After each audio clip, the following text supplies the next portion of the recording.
இப்பொழுதும் கூட ஆண்டவருடைய வார்த்தைகளை கேட்பதற்கு முன்னால கர்த்தர் கொடுத்த வார்த்தைகளை நீங்கள் இன்னும் அதிகமாய் கேட்கணும்னா நீங்கள் யூடியூப் சேனலில் ஜாய்ஸ் ஜே ஜான்கிற அந்த யூடியூப் சேனலில் இன்னும் அதிகமாய் ஆண்டவருடைய வார்த்தைகளை கேட்டு சப்ஸ்கிரைப் பண்ணலாம், மற்றவர்களுக்கும் ஷேர் பண்ணலாம். கத்தனல்லவர் அமேனல்லேலூயா. ஜாய்ஸ் ஜே ஜான்கிற யூடியூப் சேனல் கத்தனல்லவர். வாட்ஸ்அப்பில் இந்த மெசேஜை நீங்கள் கேட்கணுன்னா எஸ்எம்எஸில் உங்கள் நம்பரை அந்த ஸ்க்ரீனில் பார்க்குற நம்பரில் அனுப்பலாம். கத்தனல்லவர் அமேனல்லேலூயா. நீங்கள் கேட்டு ஆண்டவருடைய வார்த்தைகள், கர்த்தருடைய சுத்த வார்த்தைகளை கேட்டு பயன்பெறலாம். கத்தனல்லவர்.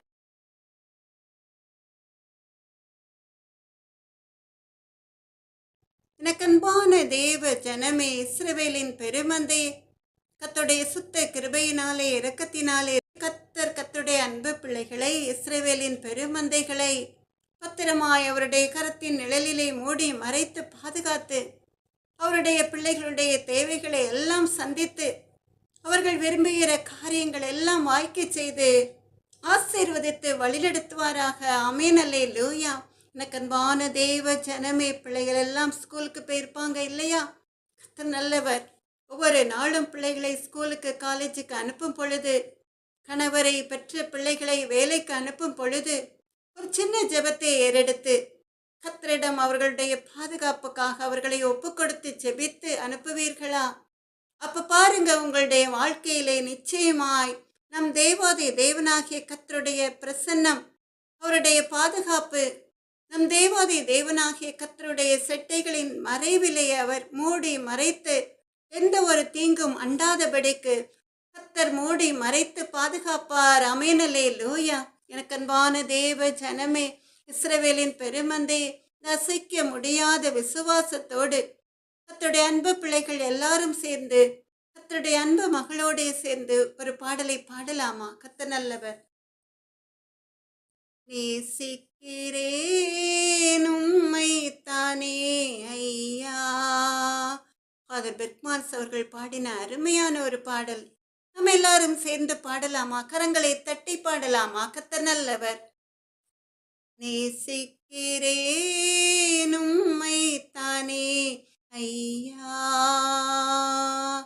நிலையில்லாத இந்த உலகத்திலே நேசிக்கிறேன் உம்மை தானே ஐயா, உம்மை தானே செய்யா. ஒவ்வொரு நாளும் எனது கண்முன் உம்மைத்தான் நிறுத்தியுள்ளேன். பல பக்கத்தில் இருப்பதனால், என் வலப்பக்கத்தில் இருப்பதனால் அசைக்கப்படுவதில்லை, நான் அசைக்கப்படுவதில்லை. நேசிக்கிறேன் உம்மை தானே ஐயா, உம்மை தானே செய்யா. உம்மை அல்லாமல் வேறே விருப்பம் உள்ளத்தில் இல்லையே, உம்மை அல்லாமல் வேறே விருப்பம் உள்ளத்தில் இல்லையே. நிம்மதியே நிரந்தரமே, என் நிம்மதியே நிரந்தரமே, என் நினைவெல்லாம் ஆள்பவரே, என் நினைவெல்லாம் ஆள்பவரே. நேசிக்கிறேன் உம்மை தானே ஐயா, உம்மை தானே செய்யா. ஐயாவும் தாகம் எனது ஏக்கம், அடிமை நான் கதறுகிறேன். என் ஜனங்கள் அறியணுமே, என் ஜனங்கள் அறியணுமே, இரட்சகரும்மை தேடணுமே, இரட்சகரும்மை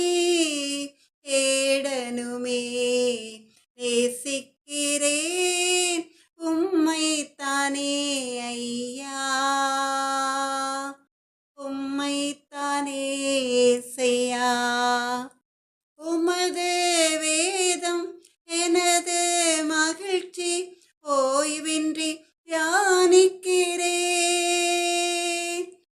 ஆற்றங்கரை மரமாக, ஆற்றங்கரை மரமாக அயராமல் கனி கொடுப்பேன். நான் அயராமல் கனி கொடுப்பேன். நேசிக்கிறேன் உம்மை தானே ஐயா.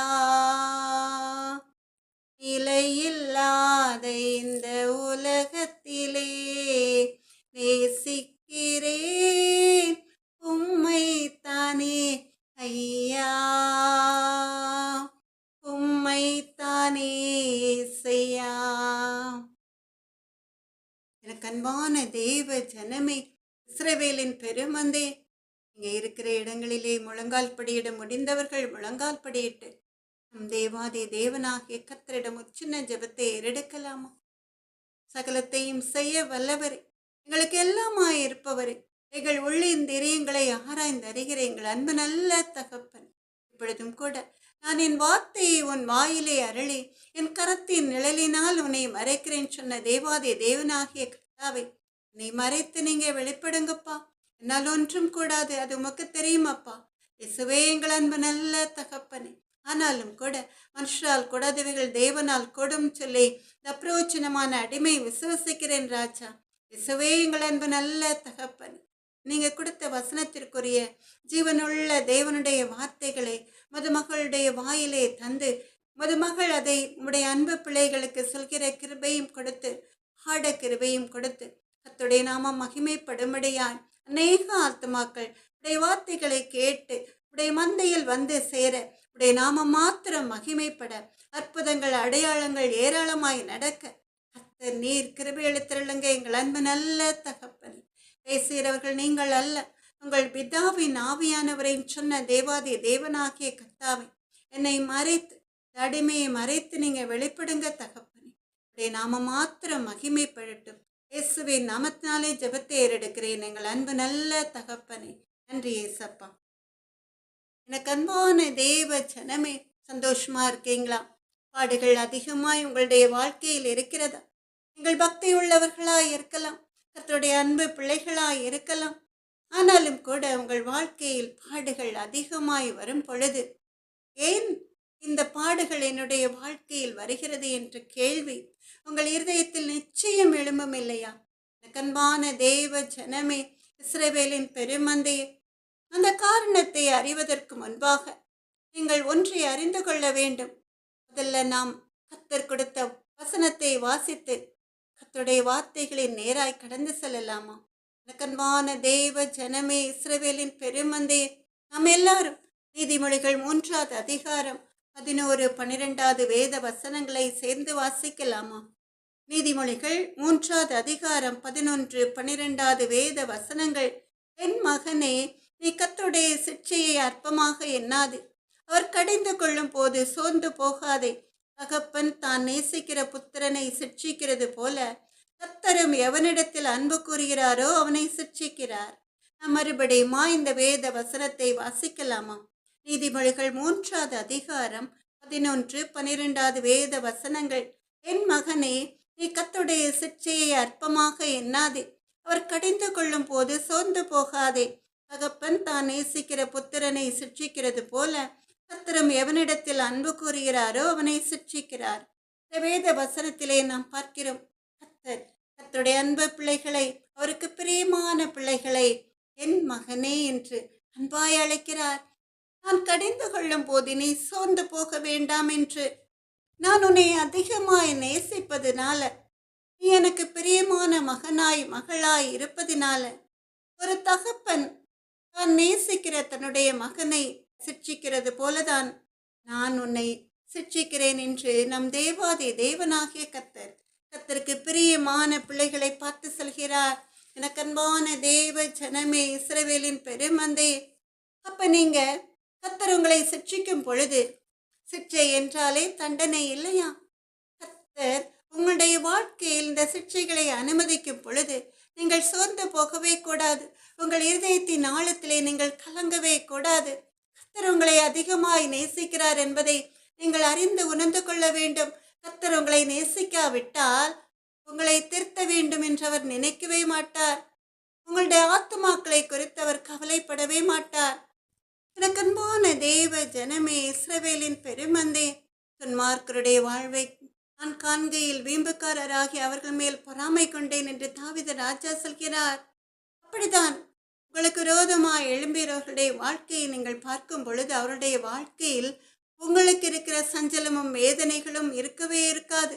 உடனே நீங்கள் நினைப்பீர்கள், நான் எவ்வளவு பக்தியோடு இருக்கிறேன், நான் எவ்வளவு அதிகமாய் ஜெபம் பண்ணுகிறேன், நான் எவ்வளவு அதிகமாய் வேதத்தை நேசித்து வாசிக்கிறேன், ஆனால் என் வாழ்க்கையில் மாத்திரம் ஏன் இவ்வளவு பாடுகள்?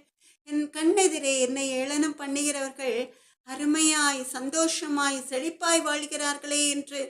எனக்கு அன்பான தேவ ஜனமே, இஸ்ரவேலின் பெருமந்தையே, கர்த்தர் அவர்களை தண்டிக்கும் பொழுது அவர்கள் காணாமல் போய்விடுவார்கள்.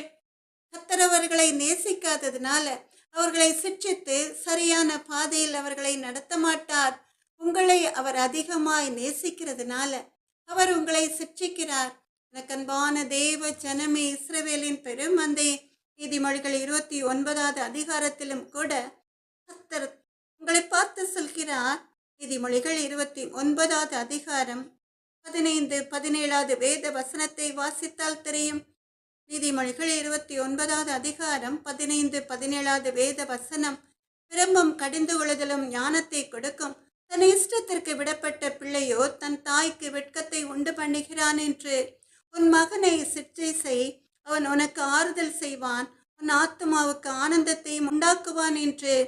நீதிமொழிகள் 29வது அதிகாரம் 15, 17வது வேத வசனங்கள், பிரம்பும் கடிந்து கொள்ளுதலும் ஞானத்தை கொடுக்கும், தன் இஷ்டத்திற்கு விடப்பட்ட பிள்ளையோ தன் தாய்க்கு வெட்கத்தை உண்டு பண்ணுகிறான், உன் மகனை சிற்றை செய், அவன் உனக்கு ஆறுதல் செய்வான், உன் ஆத்மாவுக்கு ஆனந்தத்தையும் உண்டாக்குவான் என்று.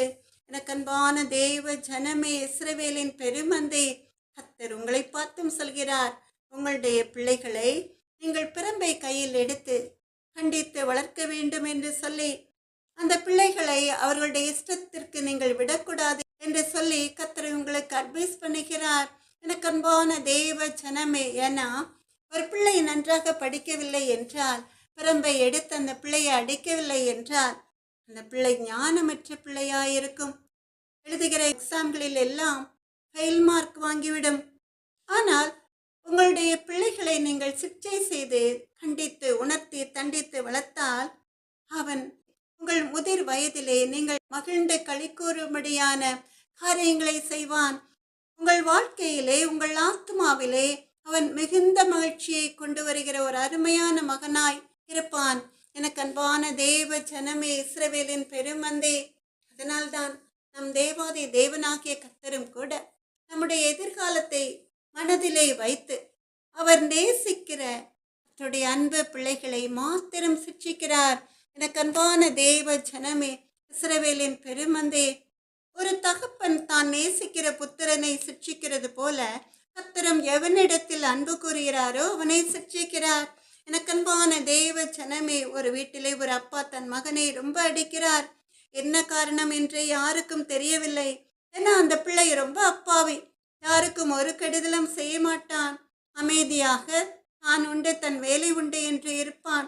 அதனால் சுற்றியுள்ள ஜனங்கள் கூடி வந்து அவனிடம் கேட்கிறார்கள், ஏன்பா பிள்ளையை எப்படி அடிக்கிற? அவன் நல்ல பிள்ளைதானே, போதும் அவனை அடிக்காதே, அவனை விட்டுவிடு என்று சொல்கிறார்கள். அந்த தகப்பன் அவர்களை பார்த்து முறைத்து கொண்டு சொல்கிறார், இவன் ஏன் பிள்ளை, இவன் என்ன தப்பு செய்தான்னு எனக்கு தான் தெரியும், இவனை நான் அடிப்பேன், அது என் இஷ்டம், நீங்கள் யார் வந்து கேட்பதற்கு என்று. உடனே சுற்றி நின்ற ஜனங்கள் கோபத்தோடு, அவன் பிள்ளை அவன் அடிக்கிறான், வாங்க நம்ம போவோம் என்று சொல்லி விலகி போய்விடுகிறார்கள். எனக்கு அன்பான தேவ ஜனமே, இதுவே வேற யார் பிள்ளையாவது அடித்தால் அவர்கள் சும்மா இருப்பார்களா? போலீஸ்ல கம்ப்ளைண்ட் பண்ணி பெரிய பிரச்சனை ஆகிவிடும் இல்லையா? இப்பொழுதெல்லாம் ஸ்கூல்களில் அப்படித்தானே, ஒரு பிள்ளை தப்பு செய்தா அந்த பிள்ளையை திருத்துவதற்காக மிஸ் அடிப்பாங்க.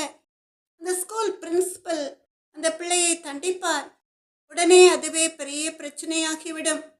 ஒரு ஜன கூட்டம் வெகுண்டெழுந்து வந்து அவர்களை அடிக்க கூட ஆரம்பித்து விடுகிறார்கள். இல்லையா எனக்கு அன்பான தேவ ஜனமே? அவர்கள் உணர்ந்து கொள்வதில்லை எதற்காக இவர்கள் அவருடைய பிள்ளைகளை தண்டிக்கிறார்கள் என்று. எனக்கு அன்பான தேவ ஜனமே, இங்கே இந்த மகன் ஒரு தப்பு செய்து இருக்கிறான். அதை அந்த தகப்பனார் பார்த்து விடுகிறார். செல்லிலே அருவருப்பான காரியங்களை பார்த்திருக்கிறான். அதனால்தான் அந்த தகப்பனார் அவனை அடித்திருக்கிறார், தன் மகனை திருத்த வேண்டுமே என்று. சிலர் நினைக்கலாம், இதைவிட வீணான காரியங்களை பிள்ளைகள் செய்கிறார்களே என்று. எனக்கு அன்பான தேவ ஜனமே, அவன் செய்தது, அவன் பார்த்தது சிறு தப்பா இருந்தாலும் கூட அது பெரிய பாவத்திலே கொண்டு போய்விடும். அதனால் இந்த தண்டனை மிகவும் அவசியமான ஒன்றுதான். அந்த பிள்ளையின் எதிர்காலத்தை குறித்து தகப்பனுக்குத்தான் அக்கறை அதிகமாக இருக்கும். இப்படிதான் அநேக நேரங்களிலே அநேக பிள்ளைகள் சத்துரவிருக்கிற வலையிலே மாட்டிக்கொள்கிறார்கள். சின்ன தப்புதானே, யாருக்கு தெரிய போகிறது என்று சொல்லி பெரிய பாவ வலையிலே அவர்கள் மாட்டிக்கொண்டு அதிலிருந்து வெளியே வர முடியாமல் தவிக்கிறார்கள். எனக்கன்பான தேவ ஜனமே, இஸ்ரவேலின் பெருமந்தே, இங்கே இந்த தகப்பன் அடிப்பதை பார்த்து சுற்றி உள்ள ஜனங்கள் அந்த பிள்ளைக்காக பரிதவிக்கிறார்கள். அதுபோலதான் கர்த்தருடைய அன்பு பிள்ளைகளை நம் தேவாதி தேவனாகிய கர்த்தர் சிற்றிக்கும் பொழுது, தண்டிக்கும் பொழுது, ஏசாயா 49வது அதிகாரம் 14, 15, 16 வேத வசனங்களில் அருமையாய் சொல்லப்பட்டிருக்கிறது. ஏசாயா 49வது அதிகாரம் 14, 15, 16 வேத வசனம். சீயோனோ, கர்த்தர் என்னை கைவிட்டார், ஆண்டவர் என்னை மறந்தார் என்று சொல்கிறாள். ஸ்திரீயானவள் தன் கற்பத்தின் பிள்ளைக்கு இறங்காமல் தன் பாலகனை மறப்பாளோ? அவர்கள் மறந்தாலும் நான் உன்னை மறப்பதில்லை. இதோ என் உள்ளங்கைகளில் உன்னை வரைந்திருக்கிறேன், உன் மதில்கள் எப்போதும் என் முன் இருக்கிறது என்று. ஏசாயா 49வது அதிகாரம் 14, 15, 16 வேத வசனங்களை நாம் எல்லாரும் மறுபடியுமாய் சேர்ந்து வாசிக்கலாமா? சீயோனோ, கர்த்தர் என்னை கைவிட்டார், ஆண்டவர் என்னை மறந்தார் என்று சொல்கிறாள். ஸ்திரீயானவள் தன் கற்பத்தின் பிள்ளைக்கு இறங்காமல் தன் பாலகனை மறப்பாளோ? அவர்கள் மறந்தாலும் நான் உன்னை மறப்பதில்லை. இதோ என் உள்ளங்கைகளில் உன்னை வரைந்திருக்கிறேன், உன் மதில்கள் எப்போதும் என் முன் இருக்கிறது என்று. எனக்கு அன்பான தேவ ஜனமே, இஸ்ரவேலின் பெருமந்தே, கர்த்தர் உங்களை சிட்சிக்கும் பொழுது நீங்களும் கூட அப்படித்தானே சொல்வீர்கள்? உங்கள் வாழ்க்கையில் பாடுகள் உங்களை நெருக்கும் பொழுது நீங்கள் அப்படித்தானே சொல்வீர்கள்? தேவன் என்னை கைவிட்டார், என் தேவன் என்னை மறந்து விட்டார் என்று. உங்களை பார்த்துதான் நம் தேவாதி தேவனாகிய கர்த்தர் சொல்கிறார். ஒரு தாய் கூட தன் பிள்ளையை மறந்து விடலாம், ஆனால் நான் உன்னை மறப்பதில்லை, ஏன்னா என்னுடைய உள்ளங்கைகளில் உன்னை வரைந்திருக்கிறேன் என்று. என்னுடைய பாதுகாப்பு உனக்கு எப்பொழுதும் இருக்கிறது என்று. உன்னை சுற்றி அரணும் கோட்டையும் பலனும் கெடுவுமாய் நான் இருக்கிறேன் என்று. எனக்கன்பான தேவ ஜனமே, இஸ்ரவேலின் பெருமந்தையே, ஒரு தகப்பன், ஒரு தாய் நான் நேசிக்கிற மகனை மகளை சிட்சிக்கிறது போலதான் கர்த்தர் உங்களை சிட்சிப்பார். ஆனாலும் கூட அவர் ஒரு நாளும் சத்ருவின் கைகளிலே, உங்கள் எதிரிகளின் கைகளிலே உங்களை விட்டு விடுவதில்லை. கர்த்தருடைய கண்கள் நீதிமான்கள் மேல் நோக்கமாய் இருக்கிறது என்று சொன்ன தேவாதி தேவனாகிய கர்த்தர் உங்களை சுற்றி எப்பொழுதும் பாதுகாப்பாக இருப்பார். ஆமென், அல்லேலூயா. சங்கீதம் 98வது வேத வசனத்திலே சொல்லியிருக்கிறபடி, எங்கள் அக்கிரமங்களை உமக்கு முன்பாகவும் எங்கள் அந்தரங்க பாவங்களை உமது முகத்தின் வெளிச்சத்திலும் நிறுத்தினீர் என்று. இங்கே ஒரு தகப்பன் மறைவாய் அவனுடைய மகன் செய்த பாவத்தை அறிந்து அவனை திருத்த வேண்டும் என்பதற்காக சிட்சிக்கிறது போலதான் நீங்கள் வெளியரங்கமாய் நல்லவர்கள் போல வேஷமிட்டாலும் கூட உங்கள் அந்தரங்கத்திலே நீங்கள் செய்கிற பாவங்களை கர்த்தருடைய கண்களுக்கு முன்பாக அது வெளியரங்கமாய் இருக்கிறதுனால அந்தரங்கத்தில் பார்க்கிற தேவன் வெளியரங்கமாய் பதில் செய்கிறார். ஆமென், அல்லேலூயா. நீங்கள் யாருக்கும் தெரியாதே என்று சொல்லி பல நேரங்களிலே, குறிப்பாக செல்போன் மூலமாய், கம்ப்யூட்டர் மூலமாய், ஃபேஸ்புக் மூலமாய் பல பாவங்களை செய்ய துணிந்தாலும் கூட நீங்கள் செய்கிற பாவங்கள் ஒருவேளை உங்கள் பெற்றோர் கண்களுக்கு, உங்களுக்கு பிரியமானவர்கள் கண்களுக்கு மறைவாயிருக்கலாம். ஆனாலும் கூட நம் தேவாதி தேவனாகிய கர்த்தர் பிரசங்கி 12வது அதிகாரம் 14வது வேத வசனத்தில் சொல்லியிருக்கிறபடி, ஒவ்வொரு கிரியையையும், அந்தரங்கமான ஒவ்வொரு காரியத்தையும், நன்மையானாலும் தீமையானாலும் தேவன் நியாயத்திலே கொண்டு வருவார். ஆமென், அல்லேலூயா. பிரசங்கி 12வது அதிகாரம் 14வது வேத வசனத்தின்படி, நீங்கள் மறைவாய் செய்கிற ஒவ்வொரு கிரியையையும், அந்தரங்கமான ஒவ்வொரு காரியத்தையும், நன்மையானாலும் தீமையானாலும் தேவன் நியாயத்திலே கொண்டு வருவார். ஆமென், அல்லேலூயா. எனக்கு அன்பான தேவ ஜனமே, இஸ்ரவேலின் பெருமந்தையே, கர்த்தருடைய அன்பு பிள்ளைகளுக்கு தெரியும். நியாயத்தீர்ப்பு என்ற ஒன்று கர்த்தருடைய அன்பு பிள்ளைகளுக்கு உண்டு என்று, கிறிஸ்தவர்களுக்கு உண்டு என்று, அந்த நியாய தீர்ப்பின் நாளிலே நீங்கள் அந்தரங்கமாய் செய்த பாவங்களை எல்லாம் வெளியரங்கமாய் நம் தேவாதி தேவனாகிய கர்த்தர் வெளிச்சத்திற்கு கொண்டு வருவதனால, அந்தரங்கத்திலே நீங்கள் செய்கிற தீமையான காரியங்கள், மகா பெரிய பாவங்கள் உங்களுக்கு மகா பெரிய தண்டனையை கொண்டு வந்துவிடும். எனக்கு அன்பான தேவ ஜனமே, இஸ்ரவேலின் பெருமந்தே, அதனால்தான் நம்முடைய பரம தகப்பனும் கூட நம்மை அவருடைய சொந்த பிள்ளைகளாய் நேசிக்கிறதுனால தான் அவருடைய பிள்ளைகள் பாவம் செய்யும் பொழுது அது அற்ப பாவமாய் இருந்தாலும் சிற்றிக்கிறார். அவருடைய பாசம் எல்லாம் அவருடைய பிள்ளைகள் மேல்தான். ஐயோ, என் பிள்ளை பாவம் செய்கிறாளே, என் மகன் பாவம் செய்கிறானே என்று சொல்லி அவருடைய இரத்தத்தினால் மீட்டெடுத்து கொள்ளப்பட்ட பிள்ளைகளாய், அவருடைய சொந்த பிள்ளைகளாய் நீங்கள் இருக்கிறதுனால தான் அவர் உங்களை சிட்சிக்கிறார். நீங்கள் மேலும் மேலும் பாவம் செய்யக்கூடாதே என்று நீங்கள் அதை அறியாமல் உணராமல் என் தேவன் என்னை கைவிட்டார், என் தேவன் என்னை மறந்தார் என்று சொல்கிறீர்கள். உங்களை அவர் மிகவும் நேசிக்கிறதுனால தான் உங்களுக்கென்று வைத்திருக்கிற ஆசீர்வாதத்தை நீங்கள் சுதந்திரிப்பதற்காக அவர் உங்களை சிட்சிக்கிறார்.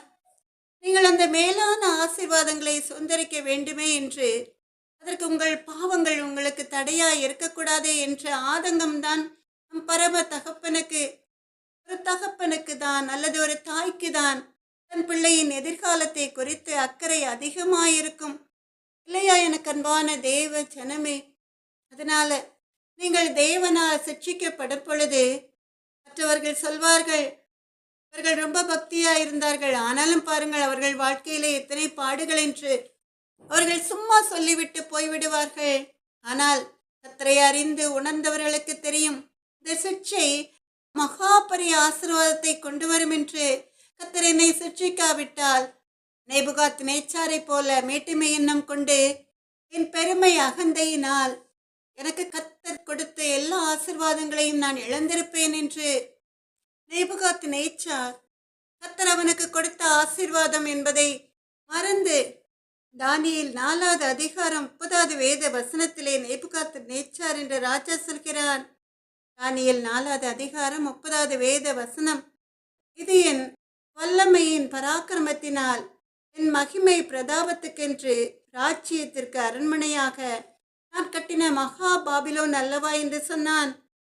தானியேல் 4வது அதிகாரம் 30வது வேத வசனம், இது என் வல்லமையின் பராக்கிரமத்தினால் என் மகிமை பிரதாபத்துக்கென்று ராஜ்யத்துக்கு அரண்மனையாக நான் கட்டின மகா பாபிலோன் அல்லவா என்று சொன்னான். எட்டிமை, பெருமை, அகந்தை நேபுகாத் நேச்சாரை சூழ்ந்து கொண்டது. அதனால் அவன் தேவனால் தண்டிக்கப்படுகிறான். ஆட்டை போல புல்லை மேய்கிறான், கழுகளை போல அவன் தலையிலே இறகுகள் முளைக்கிறது. அவனுடைய நகங்களும் கூட பட்சிகளுடைய நகங்களைப் போல் மாறிவிடுகிறது. அவன் மேட்டுமை எண்ணம் கொண்டதினால அவன் தன்னுடைய ராஜாசனத்தை இழந்து போகிறான். கர்த்தர் அவனை சிட்சிக்கிறார். ஆனால் அவன் என்று தான் செய்த தப்பை உணர்ந்து திருந்துகிறானோ, அவன் இழந்த எல்லாவற்றையும் அவன் திரும்ப பெற்றுக்கொள்கிறான். அவன் சரீரமும் கூட ஒரு மனிதனுடைய சரீரமாய் மாறிவிடுகிறது. ஆமென், அல்லேலூயா. அதற்கு பிறகுதான் அவன் தேவனை புகழ்ந்து பாடுகிறான். தானியேல் 4வது அதிகாரம் 37வது வேத வசனத்திலே, ஆகையால் நேபுகாத் நேச்சாராகிய நான் பரலோகத்தின் ராஜாவை புகழ்ந்து உயர்த்தி மகிமைப்படுத்துகிறேன். அவருடைய கிரியைகள் எல்லாம் சத்தியமும் அவருடைய வழிகள் நியாயமும் ஆனவைகள் என்று. அகந்தையாய் நடக்கிறவர்களை தாழ்த்த அவராலே ஆகும் என்று எழுதினான் என்று பார்க்கிறோம். தானியேல் 4வது அதிகாரம் 37வது வேத வசனத்திலே, ஆகையால் நேபுகாத் நேச்சாராகிய நான் பரலோகத்தின் ராஜாவை புகழ்ந்து உயர்த்தி மகிமைப்படுத்துகிறேன். அவருடைய கிரியைகள் எல்லாம் சத்தியமும் அவருடைய வழிகள் நியாயமும் ஆனவைகள். அகந்தையாய் நடக்கிறவர்களை தாழ்த்த அவராலே ஆகும் என்று எழுதினான் என்று சொல்லி நாம் பார்க்கிறோம். கண்பான தேவ ஜனமே, இஸ்ரவேலின் பெருமந்தே, அந்த பெருமை அகந்தை கர்த்தருடைய அன்பு பிள்ளைகளுடைய இருதயத்தில் வந்துவிடக்கூடாதே என்ற ஆதங்கத்தில்தான் நம் தேவாதி தேவனாகிய கர்த்தர் உங்களை சிட்சிக்கிறார். எனக்கன்பான தேவ ஜனமே, இஸ்ரவேலின் பெருமந்தே, கர்த்தர் உங்களை சிட்சிக்கிறார் என்றாலே ஒரு பெரிய ஆசீர்வாதத்தை உங்களுடைய வாழ்க்கையில் வைத்திருக்கிறார் என்று அர்த்தம். கர்த்தரால் சிட்சிக்கப்படும் பொழுது நீங்கள் அமைதியாய் கர்த்தரை குறித்து வீணான வார்த்தைகளை பேசாமல் நீங்கள் செய்த தப்பு என்ன என்று அமர்ந்து உணர்ந்து ஆலோசித்தால் உங்கள் தப்புகள் அற்ப பாவமாய் இருந்தாலும் சரி, பெரிய பாவமாய் இருந்தாலும் சரி, அவை எல்லாவற்றையும் தேவன் உங்களுக்கு வெளியரங்கமாக்குவார். நீங்கள் என்ன செய்ய வேண்டும்? உடனே கர்த்தருடைய சமூகத்திலே அமர்ந்து மன்னிப்பு கேட்க வேண்டும். இனி அந்த தப்பை செய்ய மாட்டேன் என்று சொல்லி கர்த்தருக்கு விரோதமாய் ஒரு வார்த்தை கூட பேசாமல் அப்படி நீங்கள் உங்களை தாழ்த்தி ஜெபிக்கும் பொழுது உங்கள் ஜெபத்திற்கு பரத்திலிருந்து உடனடியாய் பதில் வரும். அல்லேலூயா. கர்த்தர் உங்களை உங்கள் சிற்சையிலிருந்து உங்களை மீட்டு ரட்சித்து நீங்கள் விரும்புகிற ஆசீர்வாதங்களை உங்களுக்கு தொடர்ந்து தருவார்.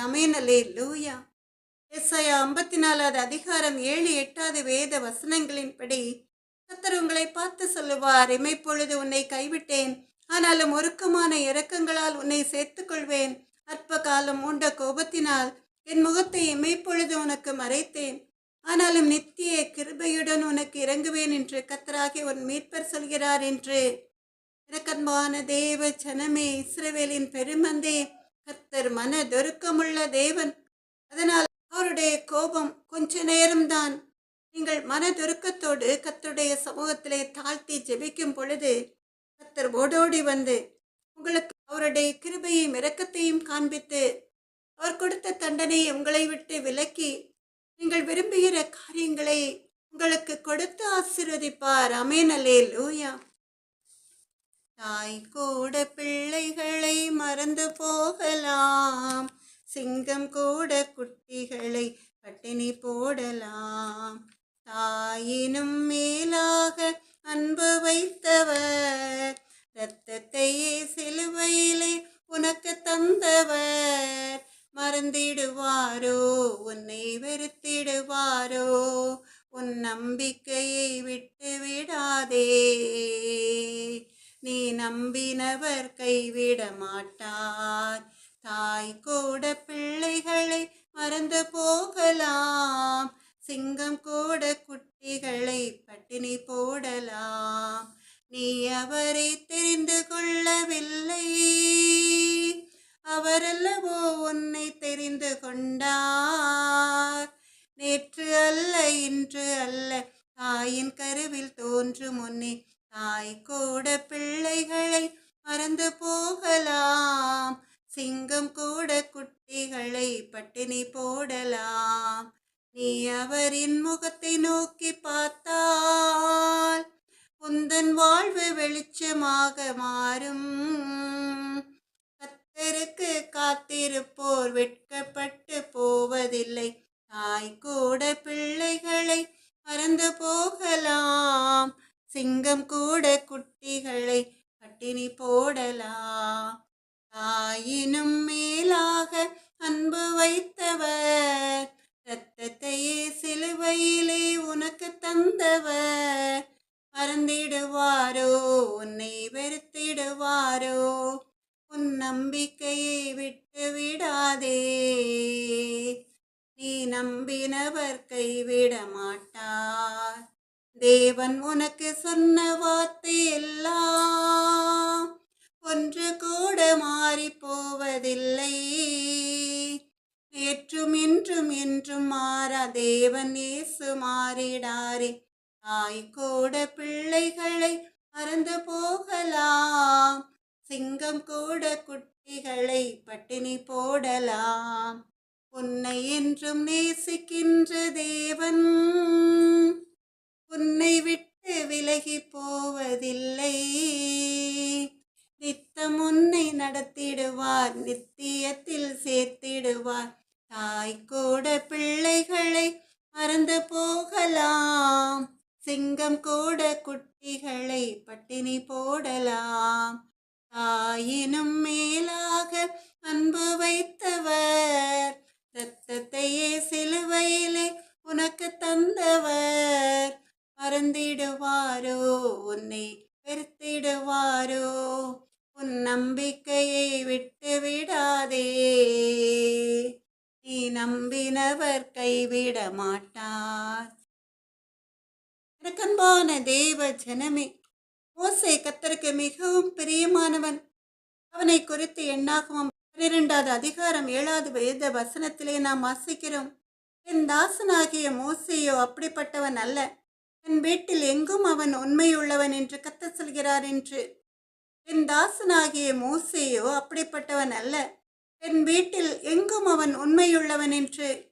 மோசே கர்த்தருடைய கட்டளைகளுக்கு கீழ்ப்படிந்து நடந்ததோடு மாத்திரமல்ல, கர்த்தருக்கு மிகவும் பிரியமானவனாய் இருந்தான். அப்படி இருந்தும் கூட மேரிபாவின் தண்ணீர் விஷயத்துல மோசே மனம் பதறி கர்த்தருடைய கட்டளைக்கு கீழ்ப்படியாமல் போனதுனால கர்த்தர் மோசேயை சிட்சிக்கிறார். என்ன கட்டளை அது? இஸ்ரவேல் ஜனங்கள் தாகத்தால் விடாய்த்திருந்த போது தண்ணீருக்காக மோசேயிடம் தர்க்கிக்கிறார்கள். உடனே கர்த்தர் மோசேயிடமும் ஆரோனிடமும் சொல்கிறார், கன்மலையை பார்த்து பேசுங்கள், அது தண்ணீரை கொடுக்கும் என்று. ஆனால் மோசே இஸ்ரவேல் ஜனங்களின் முறுமுறுப்பினால் கோபம் கொண்டு மனம் பதறி கன்மலையை பார்த்து பேசாமல் அவன் கையில் உள்ள கோலினால் கன்மலையை அடித்து விடுகிறான். தண்ணீர் வெள்ளமாய் அந்த கன்மலையில் இருந்து வந்த பிறகும் கூட இந்த பாவத்தின் நிமித்தமாய் மோசேயை கானானுக்குள் நீ பிரவேசிக்க மாட்டாய், உன்னால் அந்த ஆசீர்வாதத்தை சுதந்திரிக்க முடியாது என்று கர்த்தர் சொல்கிறார். மோசே எவ்வளவோ நல்ல மனிதனாய் தேவனுடைய கட்டளைகளுக்கு கீழ்ப்படுத்தவனாய் இருந்த பிறகும் கூட தேவன் அவனை சிட்சிக்கிறார்.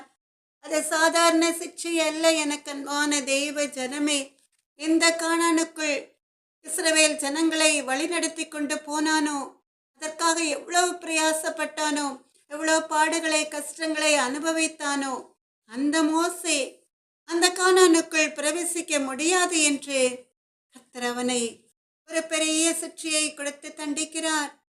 அந்த ஆசீர்வாதத்தை அவன் சுதந்திரிக்க முடியாமல் போய்விடுகிறான். ஆனாலும் கூட கர்த்தர் மோசேக்கு மனம் இறங்குகிறார். அவனுக்கு 100 வயதிற்கு மேலான பிறகும் கூட அவனுக்கு கண் நன்றாக தெரிகிறது, அவன் பலன் குறையவும் இல்லை. உபாகமம் 34வது அதிகாரம் 7வது வேத வசனத்திலே நீங்கள் வாசிக்கலாம். உபாகமம் 34வது அதிகாரம் கடைசி அதிகாரம் 7வது வேத வசனம். மோசே மரிக்கிற போது 120 வயதாயிருந்தான். அவன் கண் இருள் அடையவும் இல்லை, அவன் பலன் குறையவும் இல்லை என்று சொல்லி நாம் வேதத்திலே பார்க்கிறோம். எவ்வளவு பெரிய ஆசீர்வாதம் இல்லையா? கர்த்தர் அவனை சிட்சித்தாலும் கூட அவன் அந்த இஸ்ரவேல் ஜனங்களை மற்றவர்களை சார்ந்திருக்காதபடி அவன் கண்களிலே தெளிவான பார்வையை கொடுக்கிறார். அவன் சரீரத்திலே புது பலனையும் புது சுகத்தையும் கொடுத்து ஆசீர்வதிக்கிறார். இந்த உலகத்திலே வயதானவர்கள் கண் பார்வை சரியாக தெரியவில்லை என்றால் மற்றவர்களுடைய ஏச்சுக்கும் பேச்சுக்கும் ஆளாவார்கள் இல்லையா? அல்லது வயதானவர்கள் முதியவர்கள் படுத்த படுக்கையா இருந்தார்கள் என்றால் அவர்கள் நேசித்த பிள்ளைகளை புறக்கணிப்பார்கள். அப்படிப்பட்ட ஒரு இக்கட்டான நிலை மோசேக்கு வரவில்லை. ஏன்னா அவன் கர்த்தரை சார்ந்திருந்தான். கர்த்தர் அவனை சிட்சித்த பிறகும் கூட கானானுக்குள் நீ பிரவேசிக்க மாட்டாய், அந்த ஆசீர்வாதத்தை நீ சுதந்திரிப்பதில்லை என்று சொன்ன பிறகும் கூட அவன் கர்த்தருக்கு விரோதமாய் ஒரு வார்த்தையும் பேசவில்லை. கர்த்தருடைய சிட்சையை அப்படியே ஏற்றுக்கொண்டான். அதனால்தான் மோசே மரித்த பிறகும் கூட கர்த்தரை அவனை அடக்கம் பண்ணினார் என்று சொல்லி இதே உபாகமம் 34வது அதிகாரத்திலே நாம் பார்க்கிறோம். அவர் அவனை மோவாப் தேசத்தில் உள்ள பெயோருக்கு எதிரான பள்ளத்தாக்கிலே அடக்கம் பண்ணினார் என்று உபாகமம் 34வது அதிகாரம் 6வது வேத வசனம். கர்த்தரை மோசேயை அடக்கம் பண்ணினார் என்றால் மோசேயை அவர் எவ்வளவு அதிகமாய் நேசித்திருக்கிறார் என்று கர்த்தருடைய அன்பு பிள்ளைகளுக்கு தெரிந்திருக்கும் இல்லையா? எனக்கு அன்பான தேவ ஜனமே, இஸ்ரவேலின் பெருமந்தை. அப்ப கர்த்தர் நேசிக்கிற பிள்ளைகளை சிட்சித்தாலும் கூட சாதாரண ஒரு மனிதனை போல அவர் கைவிடவே மாட்டார். அவர் சிட்சித்த பிறகு அரவணைத்து நேசித்து வழி நடத்துகிற கைவிடாத நேசரவர். ஆமென், அல்லேலூயா. கண்பான தேவ ஜனமே, இஸ்ரவேலின் பெருமந்தே, எபிரேயர் 12வது அதிகாரம் 5வது வேத வசனத்திலிருந்து 10வது வேத வசனம் வரைக்கும் நீங்கள் வாசித்தால் உங்களுக்கு நன்றாக தெரியும். எபிரேயர் 12வது அதிகாரம் 5லிருந்து 10வது வேத வசனத்தின் வரை நம்ம எல்லாரும் சேர்ந்து வாசிக்கலாமா? அன்றியும் என் மகனே, கர்த்தருடைய சிற்றையை அற்பமாக எண்ணாதே. அவரால் கடிந்து கொள்ளப்படும் போது சோர்ந்து போகாதே. கர்த்தர் எவனிடத்தில் அன்பு கூறுகிறாரோ அவனை அவர் சிற்றித்து தாம் சேர்த்துக் கொள்கிற எந்த மகனையும் தண்டிக்கிறார் என்று பிள்ளைகளுக்கு சொல்கிறது போல உங்களுக்கு சொல்லியிருக்கிற புத்திமதியை மறந்தீர்கள். நீங்கள் சிற்றையை சகிக்கிறவர்களாய் இருந்தால் தேவன் உங்களை புத்திரராக எண்ணி நடத்துகிறார். தகப்பன் சிற்றியாத புத்திரன் உண்டோ? எல்லாருக்கும் கிடைக்கும் சிற்றை உங்களுக்கு கிடையாதிருந்தால் நீங்கள் புத்திரராயிராமல் வேசி பிள்ளைகளாய் இருப்பீர்களே. அன்றியும் நம்முடைய சரீரத்தின் தகப்பன்மார்கள் நம்மை சிற்றிக்கும் போது அவர்களுக்கு நாம் அஞ்சி நடந்திருக்க நாம் பிழைக்கத்தக்கதாக ஆவிகளின் பிதாவுக்கு வெகு அதிகமாய் அடங்கி நடக்க வேண்டுமல்லவா? அவர்கள் தங்களுக்கு நலம் என்று தோன்றினபடி கொஞ்ச காலம் சிற்றித்தார்கள். இவரோ தம்முடைய பரிசுத்தத்திற்கு நாம் பங்குள்ளவர்களாகும் பொருட்டு நம்முடைய பிரயோஜனத்துக்காகவே நம்மை சிற்றிக்கிறார் என்று சொல்லி, கண்பான தேவ ஜனமே, இஸ்ரவேலின் பெருமந்தே, நீங்கள் எல்லாம் கர்த்தருடைய அன்பு பிள்ளைகள். இஸ்ரவேலின் பெருமந்தைகள் எல்லாம் கர்த்தருடைய நாமம் தரிக்கப்பட்ட பிள்ளைகள், கர்த்தருடைய இரத்தத்தினாலே மீட்கப்பட்டு வேர் பறிக்கப்பட்டவர்கள். கர்த்தரை உங்களுக்கு தகப்பனும் தாயுமாய் இருக்கிறார். அப்படி இருக்கும் பொழுது அவர் உங்களை நேசிக்கிறதுனால உங்களை சிற்றிக்கிறார் என்பதை நீங்கள் அறிந்து உணர்ந்து கொள்ள வேண்டும். சோதனையின் காலம் வரும் பொழுது நீங்கள் சோர்ந்து போகவே கூடாது. நீங்கள் கர்த்தருடைய சொந்த பிள்ளைகள் என்பதை அறிந்து உணர்ந்து கொள்ள வேண்டும். உங்களை திருத்துவதற்காக, உங்களை பரிசுத்தத்தின் பாதையில் நடத்துவதற்காக, உங்களுடைய பிரயோஜனத்துக்காகவே அவர் சிற்றிக்கிறார் என்பதை அறிந்து உணர்ந்து கொள்ள வேண்டும். எனக்கு அன்பான தேவ ஜனமே, இதற்கு ஒரு அருமையான உதாரணம் தாவீது ராஜா. தாவீது ராஜா பெரிய பாவத்தை செய்கிறான். அவன் தான் செய்த பாவம் யாருக்கும் தெரியாது என்று நினைக்கிறான். ஆனால் கர்த்தருக்கு அது வெளியரங்கமாயிருக்கிறது. 2 சாமுவேல் 12வது அதிகாரத்திலே நாம் பார்க்கிறோம். தாவீது உரியாவின் மனைவியின் மேல் ஆசை கொண்டு உரியாவின் மனைவியை சுதந்திரிப்பதற்காக உரியாவை போர் முனையிலே நிறுத்தி கொல்லச் சொல்லி யோவாபுக்கு கட்டளையிடுகிறான். அதனால் அந்த அப்பாவி ஏழை தாவீதுக்கு ரொம்ப சின்சியராய் இருந்த ஒரு வேலைக்காரன் போர் முனையிலே தந்திரமாய் நிறுத்தப்பட்டு கொல்லப்படுகிறான். அந்த பாவம் கர்த்தருக்கு வெளியரங்கமாயிருக்கிறது. யாருக்கும் தான் செய்த பாவம் தெரியாது என்று தாவீது நினைக்கிறான். ஆனால் அது கர்த்தருடைய பார்வைக்கு வெளியரங்கமாயிருக்கிறது. அன்பான தேவ ஜனமே, உடனே கர்த்தர் என்ன செய்கிறார்? நாத்தான் தீர்க்கதரிசியை அனுப்பி தாவீதை எச்சரிக்கிறார். எச்சரித்ததோடு மாத்திரமல்ல, அவனை சிற்றிக்கிறார். சாதாரண சிற்றை அல்ல, மிக பெரிய தண்டனை. ஏன்னா தாவீது ஆடுகளை மேய்த்தவன். கர்த்தர் அவனை ராஜாவாக உயர்த்துகிறார். அது மாத்திரமல்ல, சவுலின் கைக்கு அவனை தப்பு வைக்கிறார். தாவீது யுத்தத்திற்கு செல்லும் இடமெல்லாம் அவனுக்கு ஜெயத்தை கட்டளையிட்டு அவன் விரும்புகிற காரியம் எல்லாவற்றையும் அவனுக்கு கொடுத்து அவனை ஆசீர்வதிக்கிறார்.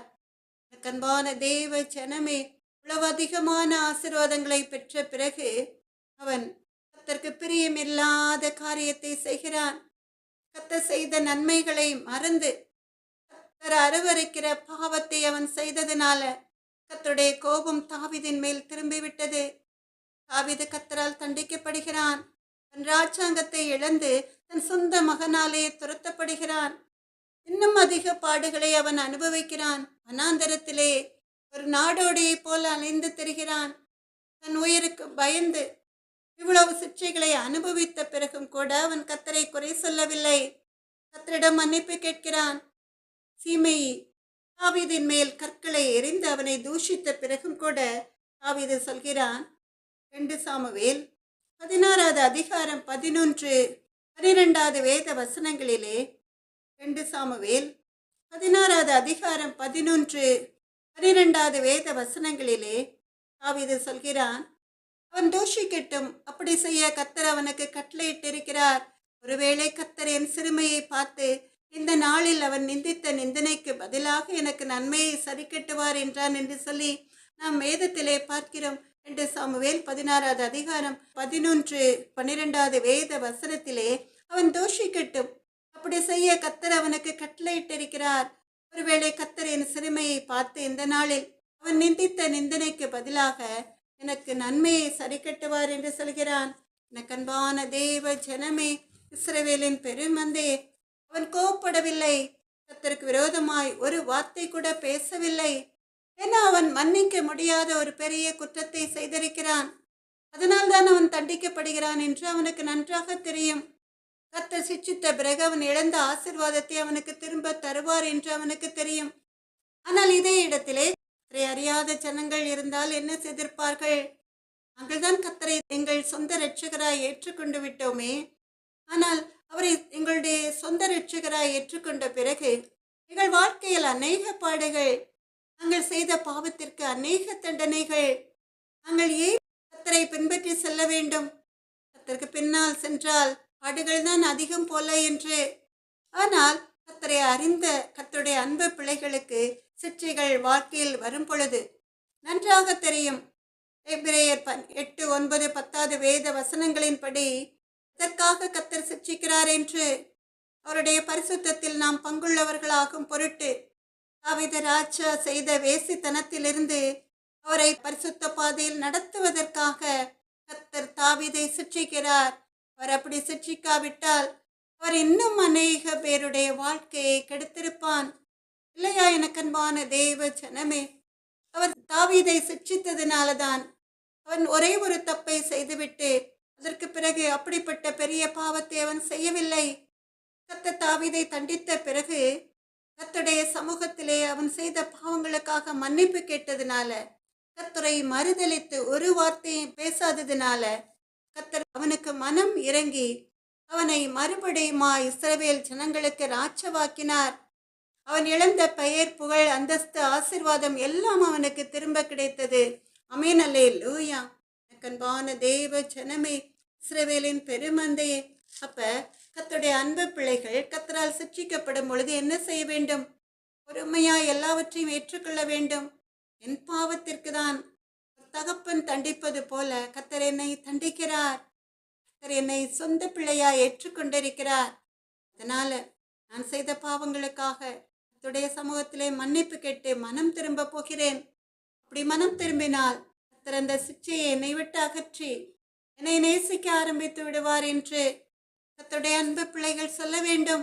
அது மாத்திரமல்ல, சங்கீதம் 30 சங்கீதம் 5 வேத வசனத்தின்படி அவருடைய கோபம் ஒரு நிமிஷம், அவருடைய தயவோ நீடிய வாழ்வு. சாயங்காலத்தில் அழுகை தங்கும், விடியற் காலத்திலே களிப்புண்டாகும். ஆமென், அல்லேலூயா. கர்த்தருடைய அன்பு பிள்ளைகள், இஸ்ரவேலின் பெருமந்தைகள் இதை அறிந்து கொள்ள வேண்டும். இதை அறிந்து கொண்டால் நிச்சயம் உங்களுடைய வாழ்க்கையிலே எப்பொழுதும் மன மகிழ்ச்சியா இருப்பீர்கள். ஆமென், அல்லேலூயா. சங்கீதம் 30 வேத வசனம், அவருடைய கோபம் ஒரு நிமிஷம், அவருடைய தயவோ நீடிய வாழ்வு. சாயங்காலத்திலே அழுகை தங்கும், விடியற் காலத்திலே களிப்புண்டாகும். அவருடைய கோபம் ஒரு நிமிஷம், தேவனுடைய கோபம் ஒரு நிமிடம்தான். அவருடைய தயவோ தீர்க்காயுசு, நீடிய நல்ல சுகமான வாழ்வு. சாயங்காலத்திலே நீங்கள் அழுகின்றீர்கள் என்றால் உங்கள் அழுகை புலம்பல்கள் எல்லாவற்றையும் கர்த்தருடைய சமூகத்திலே ஊற்றிவிட்டால் விடியற் காலத்திலே நீங்கள் எழுந்திருக்கும் பொழுது உங்கள் ஆத்மாவிலே உங்கள் வாழ்க்கையிலே மிகுந்த சந்தோஷம் உண்டாகும். ஆமென், அல்லேலூயா.